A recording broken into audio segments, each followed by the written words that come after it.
ময়না, কিছুই যে মাথায় আসছে না। বাঘটা যে একেবারে আমাদের কাছে চলে এসেছে। কি করি বল দেখি। এই মেয়েকে এখানে ফেলে রাখলে বাঘের পেটে যাবে। একজন মানুষকে চোখের সামনে কেমন করে মরতে দেখব? রাজকুমার, তুমি কি পারবে এই মেয়েকে নিয়ে গাছে উঠতে? তাহলে আমাদের সবার জীবন বেঁচে যাবে। যা করার তা তাড়াতাড়ি করো রাজকুমার। ময়না, তুই এই দড়িটা আন, আমার কাছে তাড়াতাড়ি আন। ময়না বাদর রাজকুমারের কথা মতো পাশে পড়ে থাকা দড়ি এনে দেয়। বাদর রাজকুমার সেই দড়ি দিয়ে রাজকুমারী মুক্তাকে নিজের সাথে বেঁধে নেয় আর লাফ দিয়ে গাছে উঠে যায়। তখন বাঘ আসে সেখানে।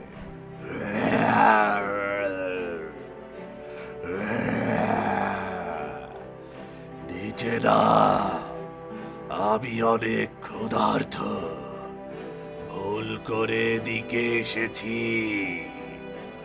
আমি আজ যদি কোনো শিকার না পাই তাহলে আমি মরে যাব। নিচে নাম বলছি, না হলে আমি গাছ ভেঙে ফেলবো। এই বাঘ যা শুরু করছে, মনে হচ্ছে এক্ষুনি গাছটা ভেঙে ফেলবে। কি করব? এই মেয়েকে নিয়ে বেশি সময় তো গাছেও থাকতে পারছি না। দাঁড়াও রাজকুমার, আমি দেখি পাখির সাথে কথা বলি।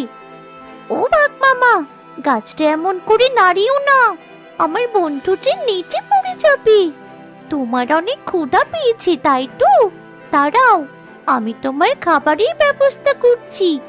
আমার সাথে এসো, সামনে একটা হরিণ মরে পড়ে আছে, তুমি বরং সেটার মাংস খাও।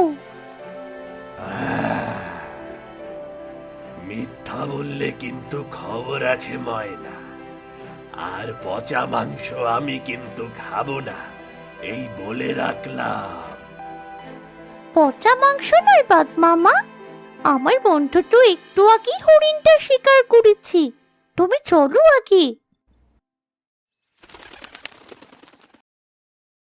বন্ধু, তুমি এই মেয়েকে রেখে গিয়ে আগে ওই কূপের ওপর লতা পাতা বিছিয়ে দাও, বাকিটা আমি দেখছি। ঠিক আছে, আগে যা, আমি এই মেয়েকে রেখে আসি। বাঘের সামনে নিচে নামলে বাঘ তো খেয়ে নেবে। ময়না বাঘকে নিয়ে হাঁটতে শুরু করে। এদিকে বাদর রাজকুমার বাঘ চলে যেতেই গাছ থেকে নিচে নেমে আসে। এরপর রাজকুমারী মুক্তাকে একটা গাছের নিচে রেখে বাঘ ও ময়নার আগে কূপের কাছে নিয়ে যায়। এবার আমাকে তাড়াতাড়ি এই কূপের ওপর লতাপাতা বিছিয়ে দিতে হবে, সাথে কিছু ময়লা, যাতে বাঘ কিছু টের না পায়। এরপর ওই সামান্য কিছু একটা ফেলে রাখবো, যা দেখতে মরা হরিণের মতো লাগবে। এই ময়না, তুই মিথ্যা বলছিস। আর কত হাঁটাবি? আমি খালি পেটে আর হাঁটতে পারছি না। এই তো বাঘ মামা, চলে এসেছি। ওই তো হরিণ, তুমি যাও গিয়ে মাংস খাও, একেবারে টাটকা হরিণ। দেখো, রক্ত বেরোচ্ছে। আলুম, সত্যিই তো, আমি এখনই যাচ্ছি। এই বলে বাঘ দৌড়ে কুয়োর ওপর দিয়ে যেতে যায়, আর কুয়োর ভেতর পড়ে যায় সে। ওরে বাবা, আমি যে কুয়োর ভেতর পড়ে গেছি। এখানে অনেক জল, বাঁচা বাঁচা ময়না, আমাকে বাঁচা, না হলে ডুবে মরে যাব আমি। বাঁচা বাঁচা ময়না। তোকে মারার জন্যই তো এই ফাঁদ। তুই তো তোদের এরিয়া বাদে অন্য এরিয়াতে গিয়ে মানুষ খেতে চাইছিস, আর এটা তোর শাস্তি। রাজকুমার, চলো গিয়ে দেখি মেয়েটার কি অবস্থা। এবার আমাকে সত্যি সত্যি মরতে হবে। আসলে বেশি লোভ করতে নেই, অতি লোভে মৃত্যু অনিবার্য। ও বাঁচা বাঁচা, মরে গেলাম রে, বাঁচা বাঁচা। ময়না, এই মেয়ের তো জ্ঞান ফিরল না। ওদিকে মা বাড়িতে চিন্তা করছে। চল, আমরা এই মেয়েকে নিয়ে বাড়ি ফিরি। এই মেয়ে ঘোড়ায় চড়ে এসেছিল, ঘোড়াটা আশপাশে কোথাও নেই। তুমি কি ওকে নিয়ে বাড়ি ফিরতে পারবে? উপায় তো নেই, পিঠের ওপর নিয়ে যেতে হবে কষ্ট হলেও। চল এবার ময়না, চল চল। কিরে বাবা, কে এই মেয়ে? কি হয়েছে মেয়েটার? জ্ঞান হারিয়ে ফেলেছে মনে হচ্ছে। মা, আসলে আজ বড় বিপদ হতে যাচ্ছিল। একটা বাঘ এসে এই মেয়েকে কামড় দিতে যায়। ভয়ে মেয়েটা জ্ঞান হারিয়ে ফেলে। কি বলিস? বাঘ এসেছিল? ভয়ে মেয়েটার শরীরে জ্বর চলে এসেছে। দাঁড়া, আমি চোখে মুখে জল দিয়ে আগে মেয়েটার জ্ঞান ফিরিয়ে আনি। কে তুমি মেয়ে? এই জঙ্গলে কি করছো? ওঠো না, তোমার শরীরে তো অনেক জ্বর। আমি সূর্যনগরের রাজকন্যা মুক্তা। জঙ্গলে শিকার করতে এসেছিলাম, সাপের ভয়ে জ্ঞান হারিয়ে ফেলি। ওরে বাবারে, বাদর, ওকে তাড়িয়ে দিন, আমার কিন্তু খুব ভয় করছে। ভয় পেও না রাজকুমারী, ও আমার ছেলে। ও তোমার কোনো ক্ষতি করবে না, বরং তোমার সেবা করবে। বাবা বীর, রাজকুমারীর খেয়াল রেখো।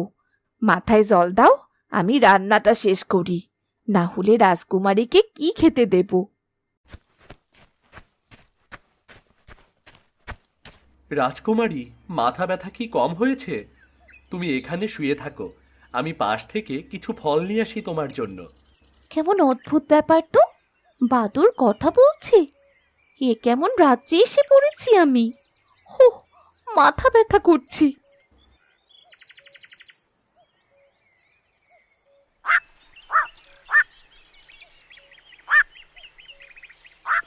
বাবা, তোমার জন্যে পায়েস রেঁধেছিলাম আজ। আজ যে তোমার জন্মদিন, এই দিনটা আমি কি করে ভুলতে পারি? এই নাও, পায়েস খাও। তোমার খাওয়া শেষ হলে রাজকুমারীকেও পায়েসটা খাইয়ে দিও। বাদুর কারো সন্তান কেমন করে হয়, আর বাদুরের জন্মদিন সেও কেমন করে হয়? কি হচ্ছে এসব? আবার বাদুর কথাও বলে। কি ভাবছো? এমনিতেই শরীর খারাপ, বেশি কিছু ভাবলে শরীর আরো খারাপ হবে। এই নাও, আমি তোমাকে পায়েস খাইয়ে দিচ্ছি। এত ভেবো না, আজ থেকে আমি তোমার বন্ধু। সুস্থ হয়ে নাও, অনেক গল্প করব। বিধাতা, এই রাজকুমারী কি সেই রাজকুমারী যে আমার ছেলেকে মানুষ রূপে আনবে? তুমি দেখো, তুমি সব কিছু দেখো বিধাতা, যেন সব কিছু ঠিক হয়ে যায়। দাসী যা বলছি তা কি সত্যি? তবে কি সেই সাধু বাবার কথা এবার সত্যি হবে? রাজকুমারীর বয়সও তো 20 বছর হয়ে গেছে। তবে কি এবার মুক্তি পাবে রাজকুমার? এই রাজকুমারী আর রাজকুমারের ভেতর ভালোবাসা তৈরি করতে হবে আমাকে, তা যে করেই হোক।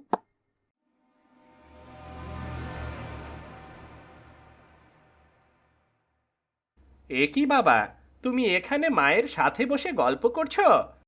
ওদিকে প্রহরীরা প্রজাদের ওপর কত অত্যাচার করছে। বলছে এবছর সকল সরিষার দুভাগ দিতে হবে। এবছর তো মাঠের ফলন ভালো হয়নি, আমাদের যদি দুভাগ দেয় তাহলে ওই গরিব মানুষগুলো কি খাবে বলো? এসব নিয়ে তোমাকে ভাবতে হবে না রাজকুমার, তুমি তোমার কাজ করো। তোমার এখন লেখাপড়ার বয়স। বাবা, তুমি রাজা হয়ে এমন অত্যাচার করতে পারো না প্রজাদের ওপর। তুমি প্রজাদের ওপর এমন অত্যাচার করলে আজ থেকে আমি খাবার খাবো না। রাজকুমার, তুমি কি পাগল হলে? তোমাকে যেমন করে মানুষ করতে চেয়েছি, তুমি তো ঠিক উল্টো হয়ে বসে আছো। কি হচ্ছে এসব? মা, তুমি কি আমার সাথে আমার দাদার মতোই করবে নাকি? শুনেছি বাবা আমার দাদার প্রতি অনেক অত্যাচার করেছে, বাধ্য হয়ে আমার দাদা রাজ্য ত্যাগ করেছে। এমন কিন্তু আমার সাথে তোমরা পারবে না করতে। রাজকুমার, মন্ত্রী, রাজকুমারকে তার কক্ষে নিয়ে আসো। আর এবার গ্রামের সকলকে সরিষার 1 ভাগ দিতে বলো, 2 ভাগ গ্রামবাসী নেবে। যথাজ্ঞা মহারাজ। বাবা জয়, তোমার কক্ষে চলো। তোমার বাবা তো তোমার কথা রেখেছেন, এবার কিছু মুখে দাও। আমি নিজেই রাজকুমারকে খাইয়ে দেব আজ। তুমি তোমার কাজ করো মন্ত্রী। শোনো শোনো গ্রামবাসী, মহারাজ এইবার সরিষার 1 ভাগ দিতে বলছে, বাকি 2 ভাগ তোমাগর। মহারাজের মনে এইবার একটু মায়া হইল, তা না হইলে না খাইয়াই দিন পার করুন লাগতো। তুমি ঠিকই বলছো ভাই, মহারাজ মনে হইতাছে ভালো হইয়া যাইতাছে। মহারাজের জয় হোক, জয় হোক মহারাজের জয়। বাবা জয়, তুমি আমার সব বাবা। বলি আমি যা বলবো তুমি তাই করবে। রাজ্যের প্রজারা হলো জুতোর মতো, ওদের পায়ের নিচেই রাখতে হয়, মাথায় তুলতে নেই। তুমি ওদের প্রতি কেন মায়া দেখাও বলো দেখি? প্রজাদের সুখই তো রাজার সুখ। দাসী মনিকা, জল দাও, আর খাবো না আমি। হে কি, রাজকুমার জল খেয়ে কোথায় চললেন? দাঁড়ান, খেয়ে যান বাকি খাবার। আমি উদ্যানে খেলতে যাচ্ছি দাসী মনিকা, পিছু ডাকবে না বলে দিলাম। না, এ হতে পারে না। আমি হেরে যাচ্ছি। রাজকুমার জয়ের জন্যে রাজাও কেমন যেন হয়ে যাচ্ছে। আমার কথা কেউ শুনছেই না। না, এটা হতে পারে না। আমার শরীরের ভেতর জ্বলে যাচ্ছে। দাসী, আজ আমি পুকুরে স্নান করব। চলুন রানীমা, আমি আপনার সাথে যাচ্ছি। রানী রূপসী রাগে দুঃখে পুকুরে স্নান করতে যায়। তখন একটা ব্যাঙ এসে রানীর মাথার আলগা চুল নিয়ে যায়। এ কি রানীমা, আপনার চুল ব্যাঙ নিয়ে চলে গেল, কিন্তু এইটা কি করে সম্ভব? এইবার কি হবে? সবাই আমার নকল চুলের কথা জেনে যাবে। সবাই আমাকে নিয়ে হাসাহাসি করবে। ওই দেখ দেখ, পুকুরের জলে কে যেন টাক করে দাঁড়িয়ে আছে। ও মা, এ তো আমাদের রানী। হোমা, কি বলছিস কি তুই? আরে কি বিশ্রী লাগছে, এটা আমাদের রানী। চুপ! যে আমায় দেখে হাসবে তার শাস্তি হবে। অন্ধকার কারাগারে থাকতে হবে সারা জীবন। প্রহরী, ওই ব্যাঙের কাছ থেকে আমার চুল উদ্ধার করো আর ব্যাঙটাকে মেরে ফেলো। শয়তান রাজ তো কোনো কাজ করে দিল না, উল্টো আমার চুল হারালাম। যথাজ্ঞা রানীমা, আমরা সবাই এক্ষুনি আপনার চুল উদ্ধার করে দিতেছি।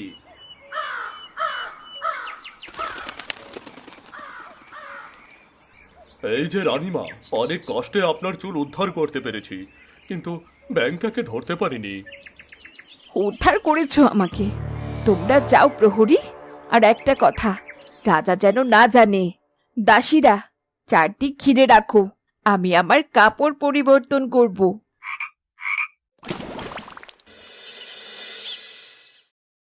আজ শরীরটা ভালো লাগছে, আমি তাড়াতাড়ি সুস্থ হয়ে গেছি আমার বাদুর বন্ধু আর তোমার জন্য।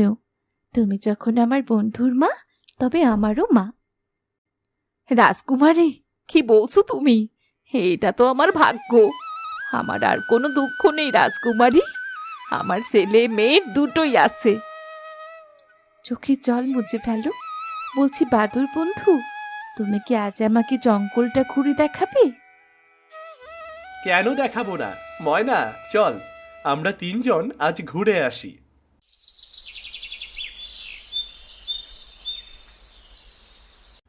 বাদর রাজকুমারের সাথে রাজকুমারী মুক্তা ও ময়না অনেক জায়গায় ঘুরে বেড়ায়। বাদর রাজকুমার রাজকুমারী মুক্তাকে নানান রকম ফল পেড়ে দেয়। তারা অনেক আনন্দ করে। এভাবে আরো দুদিন কেটে যায়। এবার আমার যাবার সময় হয়েছে। তোমরা আমাকে অনেক ভালোবাসা দিয়েছ, তোমাদের ছেড়ে যেতে মন চাইছে না গো। তোমাকে আটকে রাখার সাধ্যই আমার নেই রাজকুমারী। যদি কখনো মনে পড়ে তবে আবার চলে এসো এই অসহায় মায়ের কাছে। রাজকুমারী, রাজকুমারী মুক্তা, তোমাকে যে আমিও ভালোবেসে ফেলেছি, কিন্তু তুমি তো আমাকে ভালোবাসবে না।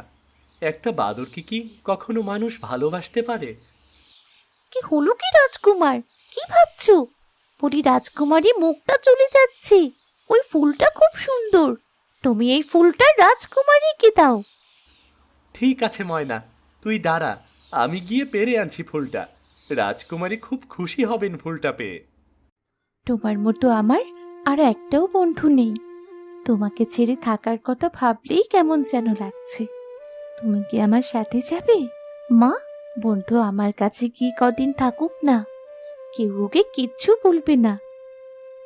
ছেলেটাকে ছাড়া থাকতে ভালো লাগে না। তবে তুমি যখন চাইছো নিয়ে যাও, বিধির বিধান তো আর খণ্ডানো যায় না। বিধাতা, রাজকুমারী মুক্তা যেন রাজকুমারকে ভালোবাসে।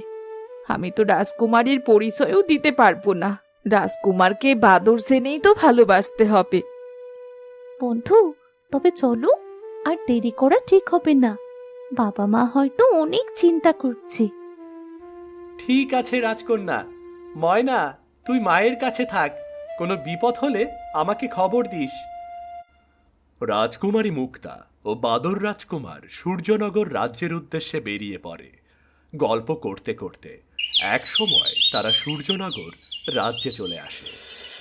মন্ত্রী, মন্ত্রী, রানী, দেখো রাজকন্যা ফিরে এসেছে। কোথায় ছিলি মা? জানিস, তোর জন্য আজ কটা দিন আমরা পাগল হয়ে গিয়েছি। কত জায়গায় খুঁজেছি তোকে মা। আমার সোনা মা, তুই ছাড়া যে আমাদের কেউ নেই। মা, এমন করে একা আর কোথাও যাবি নে। রাজকন্যা, আপনাকে দেখে ক্লান্ত মনে হচ্ছে। আপনি আপনার কক্ষে যান, আমি আপনার জন্য শরবত পাঠানোর ব্যবস্থা করছি। তোমরা শান্ত হও, আমি ঠিক আছি। আমার কোনো ক্ষতি হয়নি। আমি এখন তো আর ছোট নই, বড় হয়েছি। আমাকে নিয়ে তো কিসের চিন্তা? চিন্তা তো হবেই মা। এ কি, রাজপ্রাসাদে বাদর কোথা থেকে এলো? প্রহরী, প্রহরী, কোথায় গেলে? এই মন্ত্রী, তাড়াতাড়ি বাদরকে বের করে দাও। না বাবা না, ও আমার বন্ধু। জানো তো, আমার জীবন বাঁচিয়েছে এই বাদর, আর আজ থেকে ও আমার সাথেই থাকবে। এরপর কি হতে চলেছে? বাদর রাজকুমারকে মহারাজ সূর্য থাকতে দেবে নাকি প্রাসাদ থেকে বের করে দেবে? রাজকুমারী মুক্তা কি ভালোবাসবে বাদররূপী রাজকুমারকে? সে কি মানুষরূপ ফিরে পাবে? সবকিছু জানতে চোখ রাখুন আমাদের চ্যানেলে। ধন্যবাদ। আর আজকের পর্বটি কেমন লাগলো তাও জানিয়ে দিন কমেন্ট করে।